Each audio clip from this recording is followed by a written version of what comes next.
నేను పుట్టిన తర్వాత నా జీవిత పాఠాలు నేర్పినటువంటి నా తండ్రి గారికి, పెళ్ళైన తర్వాత నాకు అందినము నువ్వు చేసింది తప్పైతే తప్పు అని, కరెక్ట్ అయితే కరెక్ట్ అని, ఎలా ఉండాలి ఎలా ఉండకూడదు, ఎలా మాట్లాడాలి ఎలా మాట్లాడకూడదు, ఏ సమస్య ఎలా పరిష్కరించుకోవాలి. పెళ్ళైన తర్వాత నా గురువు నా ఇంట్లో నా భర్త గారు. తర్వాత పాఠశాలకు వెళ్ళిన తర్వాత ఇప్పటి వరకు నాకు బోధించేటువంటి అనేక మంది గురువు గారు, తర్వాత నాకు యోగా నేర్పినటువంటి ఒక 6 నెలలు నేను హనుమంతరెడ్డి గురువు దగ్గర కూడా నేను శిశురీరం చేశాను.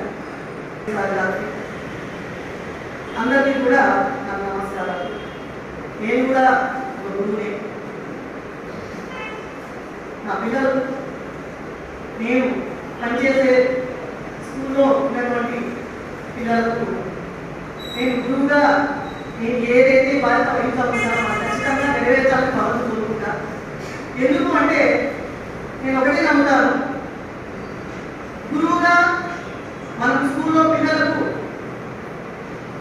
ఎంత బాగా చెప్తామో, మన పిల్లలందరూ మనం చెప్తామో అంతే బాగా మన పిల్లలు చదువుతారని నాకు గొప్ప నమ్మకం.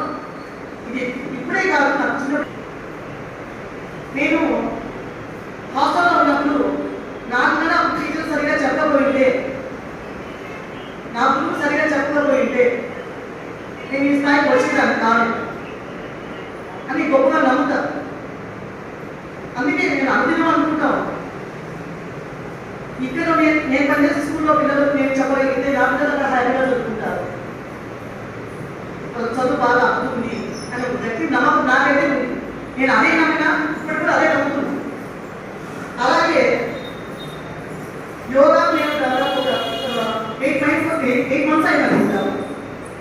సో నా మానసిక స్థితి చాలా మార్పు వచ్చింది. ఎంత మార్పు అంటే నేను కొంచెం ఎక్కువగా మాట్లాడుతుంటా,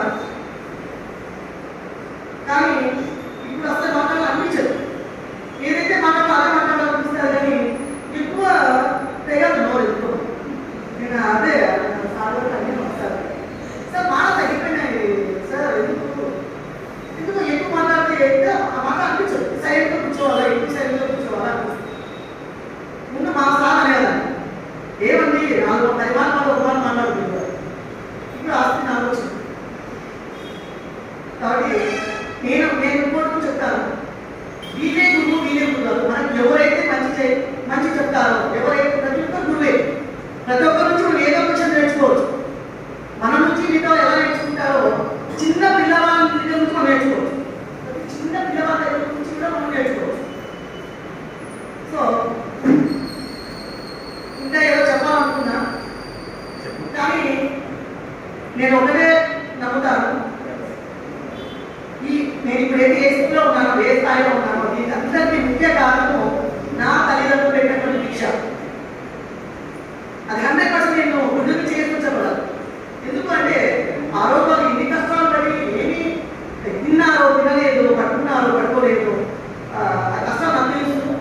సో వాళ్ళు తిన్నారు, వాళ్ళతో సరే టైం లేక మాట్లాడకపోయినా నేను అందరూ కోరుకుంటా ఉంటాను. దేవుడు కూర్చొని ఖచ్చితంగా వస్తున్నా, నా తల్లిదండ్రులు నేను ప్రే చేస్తాను. సో అలాంటి గొప్ప తల్లిదండ్రులకు ఇదిగోని శుభాకాంక్షలు. Thank you.